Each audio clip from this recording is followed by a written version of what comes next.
You may have seen me on Saturday Night Live as a certain federal prosecutor. That was acting.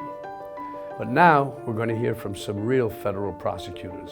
I have so much admiration for their intelligence and dedication to their work. Recently, over 1,000 former federal prosecutors who served under both Republican and Democratic presidents have united to sign a statement to help Americans understand what's actually in the Mueller Report. Their conclusion should trouble us all.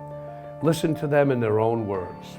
We are former federal prosecutors. We served under Democratic presidents and Republican presidents. We carefully read and analyzed the Mueller Report. And we all strongly believe that there is more than enough evidence to indict President Trump for multiple felony counts of obstruction of justice. Of obstruction of justice. Of obstruction of justice. Of obstruction of justice. The evidence shows that President Trump tried to stop, limit, and interfere with the Mueller investigation and other federal investigations surrounding him. How did he do that? Here's what the evidence shows. President Trump tried to fire Mueller. And then tried to get others to lie and create false evidence about it. President Trump tried to make sure that Mueller's investigation didn't focus on him or his campaign by controlling who was in charge of it and what they were allowed to look at. And he tried to prevent witnesses from cooperating with law enforcement. It's all in the report.